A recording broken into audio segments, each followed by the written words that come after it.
Olá, um ótimo domingo para todos vocês, uma ótima semana.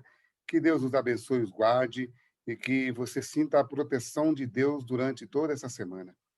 Convido você a abrir a sua Bíblia no capítulo 19 do livro do profeta Ezequiel e também convido você a compartilhar essa mensagem nas suas redes sociais. Neste momento, nós vamos agora orar ao Senhor e eu convido você, aonde você está, a também participar dessa oração. Por favor, curve a sua fronte onde você está e vamos falar com Deus. Pai eterno que habita nas alturas dos céus, louvado e exaltado seja o teu imenso nome, Senhor.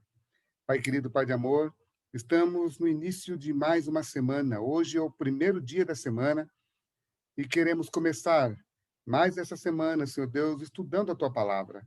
Por isso, pedimos o poder do Espírito Santo para que possamos compreender a tua palavra e assim colocarmos em prática. Pai querido, Pai de amor, há muitas pessoas acamadas nos leitos dos hospitais. Pai querido, que o Senhor tenha misericórdia dessas pessoas e que elas possam ser restauradas para a honra e glória ao teu santo nome. Ó Pai querido, Pai de amor, fica conosco agora, em nome de Jesus. Amém. O título do capítulo 19 de hoje é Responsabilidade da liderança. Queridos, aqui o capítulo 19 vai falar aqui dos reis, principalmente de Jeoacás, o rei Joaquim, que foram reis que vieram um pouquinho antes do rei Zedequias. E esses reis, lá no livro de segundo Reis, lá no livro de Segundo Reis, a Bíblia vai falar que esses reis fizeram o que era mal perante o Senhor.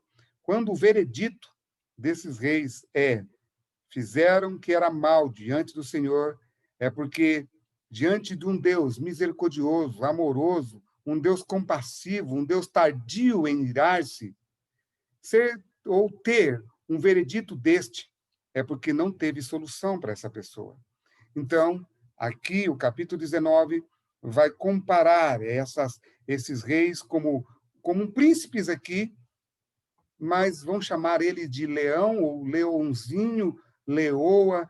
Aqui, é, o profeta Ezequiel vai fazer aqui duas analogias, ou duas parábolas, a parábola do leão e a parábola da videira.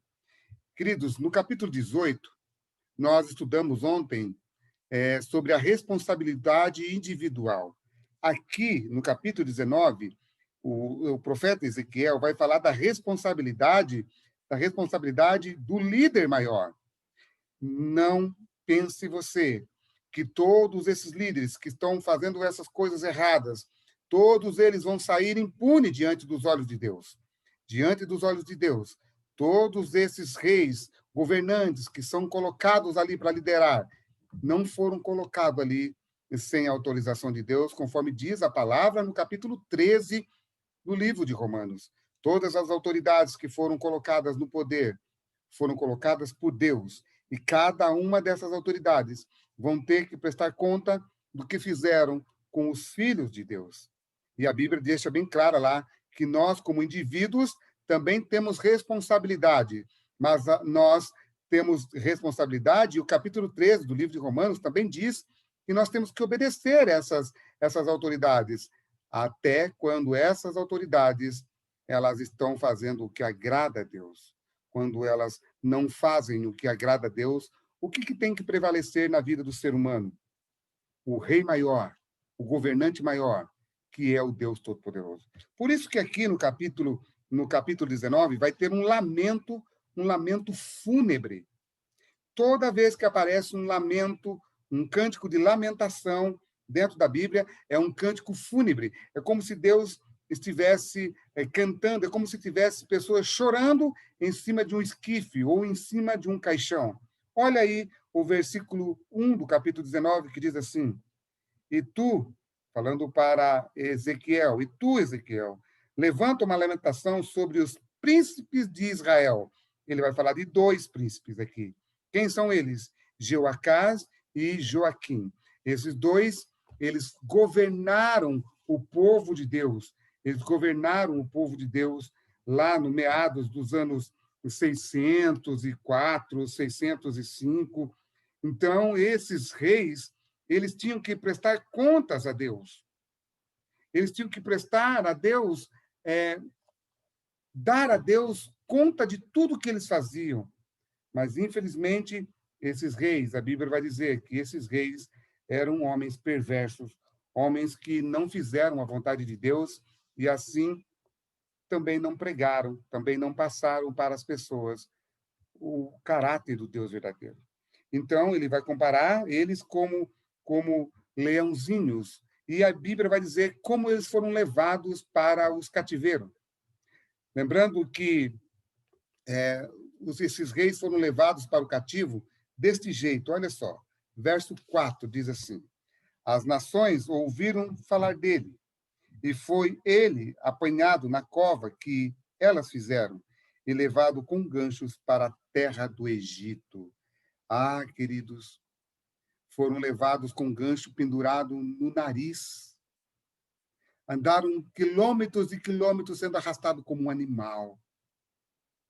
Sabe por quê sofreram tanto?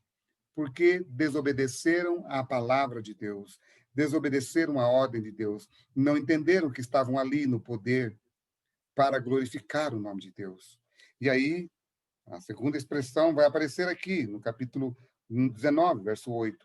Então se ajuntaram contra ele a gente das províncias em roda, estenderam sobre ele a rede, e foi apanhado na cova que eles fizeram, verso 9.